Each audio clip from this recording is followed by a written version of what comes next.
Hi friends, welcome back to Jaya's Recipes. അപ്പോൾ ഇന്ന് ഞാൻ ഒരു ഈസി ആയിട്ട് നല്ല ടേസ്റ്റ് ഉള്ള ഒരു റവ ലഡു ആണ് ഉണ്ടാക്കി കാണിക്കുന്നത്. അപ്പോൾ നമുക്ക് ഇത് എങ്ങനെയാണ് ഉണ്ടാക്കുന്നത് നോക്കാം. ഇതിനു വേണ്ടിയിട്ട് ഞാൻ ഒരു 3/4 കപ്പ് റവയാണ് എടുത്തിരിക്കുന്നത്. സാധാരണ നമ്മൾ ഉപ്പുമാവിനൊക്കെ ഉപയോഗിക്കുന്ന ആ ഒരു റവ 3/4 കപ്പാണ് എടുത്തിരിക്കുന്നത്. 3/4 കപ്പ് റവയ്ക്ക് 1/4 കപ്പ് നെയ്യാണ് കേട്ടോ. അപ്പോൾ ഈ നെയ്യിന്ന് കുറച്ച് നെയ്യ്, 1 ടേബിൾ സ്പൂൺ നെയ്യ് നമുക്ക് ആദ്യമേ ഒഴിക്കാം. ഇതിലേക്ക് ഈ റവ ചേർത്തിട്ട് നന്നായിട്ട് വറുത്തെടുക്കണം.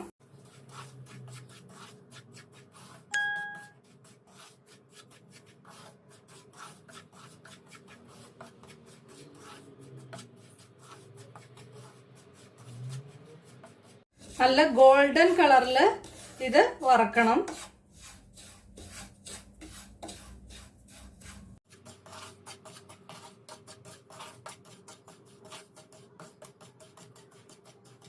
ഈ റവ വറക്കാനുള്ള ഒരു പണി മാത്രമേ ഉള്ളൂ, ബാക്കിയൊക്കെ പിന്നെ വളരെ ഈസിയാണ്.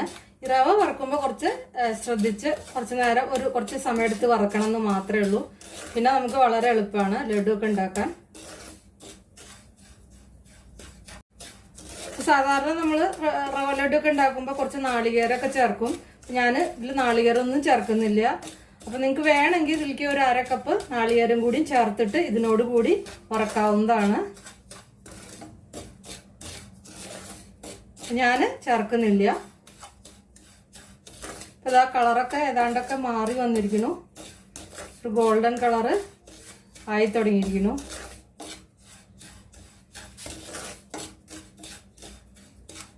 ഇത് വറക്കുമ്പോൾ ശ്രദ്ധിക്കുക, നമ്മൾ ഫ്ലെയിം കുറച്ച് കൂട്ടിയിട്ടും കുറച്ചിട്ടും ഇങ്ങനെ അഡ്ജസ്റ്റ് ചെയ്തിട്ട് വേണം ഇത് വറക്കാൻ. ഇതിലേക്ക് ഞാൻ ഒരു നുള്ള്, ഇപ്പൊ കണ്ടില്ലേ നല്ല ഗോൾഡൻ കളറായിട്ടോ. ഇപ്പൊ ഇത് കറക്റ്റായി നല്ല പാകമായിരിക്കുന്നു. ഇത്രയും നന്നായിട്ട് വറക്കണം. അപ്പൊ നല്ല പിന്നെ ചുവന്ന, അതായത് ഗോൾഡൻ കളറിൽ വറുത്തെടുക്കണം. ഇതിലേക്ക് ഞാൻ ഒരു നുള്ള് മഞ്ഞൾപ്പൊടി, ഇത് ആവശ്യമില്ല, നിർബന്ധമില്ല കേട്ടോ, വേണമെങ്കിൽ മാത്രം മതി. ഒരു കളറ് കിട്ടാൻ വേണ്ടിയിട്ട് മാത്രം ഒരു നുള്ള് മഞ്ഞൾപ്പൊടി ചേർക്കുകയാണ്. അത് കാണാൻ ഒരു ഭംഗിക്ക് വേണ്ടിയിട്ട് മാത്രമാണ്. അപ്പൊ ഇത് വേണമെന്നില്ല, എന്റെ ടേസ്റ്റ് ഒന്നും അറിയാൻ പാടില്ല, ആ രീതിയിലാണ് മഞ്ഞൾപ്പൊടി ചേർക്കാവൂ. ആ മഞ്ഞൾപ്പൊടി ചേർത്തിട്ട് ഒന്ന് നന്നായിട്ട് മിക്സ് ചെയ്യുക. അതിന്റെ ആ റോ ടേസ്റ്റ് ഒന്ന് പോണം. മഞ്ഞൾപ്പൊടിയുടെ ആ റോ ടേസ്റ്റ് ഒന്ന് പോയതിന്റെ ശേഷം ഇത് ഓഫ് ചെയ്യുക. അപ്പൊ ഞാൻ ഓഫ് ചെയ്തു.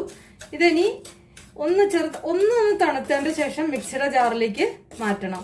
അതായത് ഇത്രയും ചൂടോടെ ഇടണ്ട, പക്ഷെ വല്ലാതെ തണുക്കാൻ പാടില്ല. തണുക്കുന്നതിന്റെ മുന്നേ നമുക്കിത് മിക്സിയുടെ ജാറിലേക്ക് മാറ്റാം.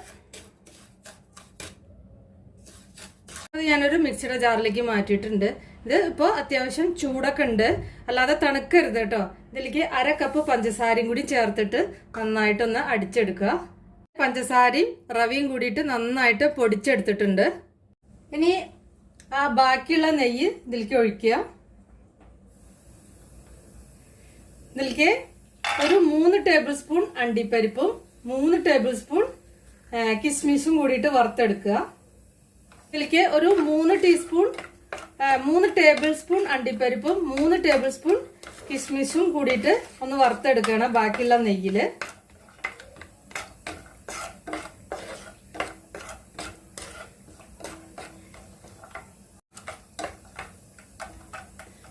ഞാനിപ്പോ കിസ്മിസ് കുറച്ചേ ഇടുന്നുള്ളൂ, കാരണം ഇവിടെ കിസ്മിസ് അത്ര ഇഷ്ടമല്ല, അണ്ടിപ്പരിപ്പാണ് കൂടുതൽ ഇഷ്ടം. അപ്പോൾ നിങ്ങൾ ഇടുമ്പോൾ 3 table spoon, total 6 table spoon ഇട്ടാൽ മതി.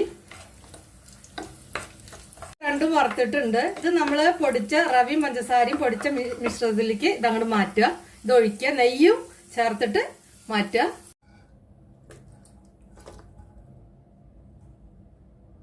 ഈ അണ്ടിപ്പരിപ്പ് ഒന്ന് ക്രഷ് ചെയ്തതിന്റെ ശേഷം ചേർക്കുക കേട്ടോ. ഞാനിപ്പോ ഇത് ഒന്നിച്ചാണ് ചേർത്തത്. അങ്ങനെയാവുമ്പോൾ നമുക്ക് ലഡു ഉരുട്ടിയെടുക്കാൻ ബുദ്ധിമുട്ടാവും. അണ്ടിപ്പരിപ്പ് വറുത്തതിന്റെ ശേഷം അല്ലെങ്കിൽ വറുക്കുന്നതിന്റെ മുന്നേ അതൊന്ന് നന്നായിട്ട് ക്രഷ് ചെയ്യുക, എന്നിട്ട് ചേർക്കുക. ഇനി ഇതെല്ലാം കൂടി നന്നായിട്ട് മിക്സ് ചെയ്യുക. ആവശ്യത്തിന് ഏലക്കായ പൊടി ചേർക്കുക. നിങ്ങൾക്ക് എത്ര ഫ്ലേവറിന് വേണ്ട വെച്ചാൽ അത്ര ഏലക്കായ പൊടി ചേർക്കുക. എല്ലാം കൂടി നന്നായിട്ട് മിക്സ് ചെയ്യുക.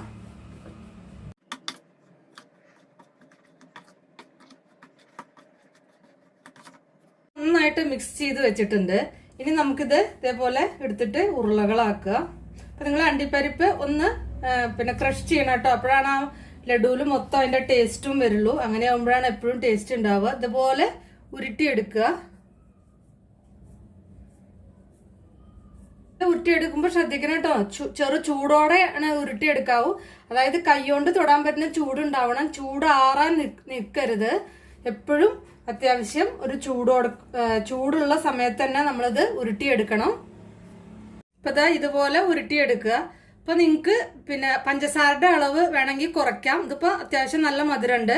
നിങ്ങൾക്ക് വേണമെങ്കിൽ മധുരം കുറയ്ക്കണമെങ്കിൽ കുറച്ചിട്ട് ഉണ്ടാക്കിക്കോളൂ കേട്ടോ.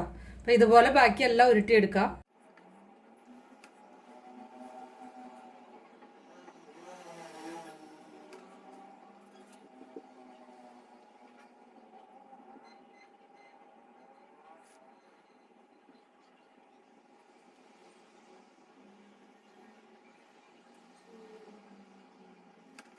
അപ്പോൾ അതാ നമ്മുടെ ടേസ്റ്റി റവ ലഡു ഒക്കെ റെഡിയായി. അപ്പം നിങ്ങൾ ഇതുപോലെ ഒന്ന് റവ ലഡു ഉണ്ടാക്കി നോക്കൂ. നല്ല ടേസ്റ്റാണ്. പിന്നെ ഇഫ്താർ സ്പെഷ്യലൊക്കെ ആയിട്ട് ഇപ്രാവശ്യം ഈ റവ ലഡു എല്ലാവരും ഒന്ന് ഉണ്ടാക്കി നോക്കുക. എന്നിട്ട് നിങ്ങളുടെ ഫീഡ്ബാക്കൊക്കെ അറിയിക്കുക. അതുപോലെ തന്നെ നിങ്ങൾക്ക് ഇഷ്ടപ്പെട്ടാൽ ഒന്ന് ഷെയർ ചെയ്യാനും ലൈക്ക് ചെയ്യാനൊന്നും മറക്കണ്ട. ഇഷ്ടപ്പെട്ടില്ലെങ്കിൽ നിങ്ങൾക്ക് ഡിസ്ലൈക്ക് ചെയ്യാം. അതുപോലെ തന്നെ സബ്സ്ക്രൈബ് ചെയ്യാനും ഫേസ്ബുക്ക് പേജ് ഉണ്ട് ജയാസ് റെസിപ്പീസ്, അതൊന്ന് ഫോളോ ചെയ്യാനും മറക്കരുത്. അപ്പോൾ നമുക്കിനി വേറെ ഈസി റെസിപ്പി വീണ്ടും കാണാം. Thank you.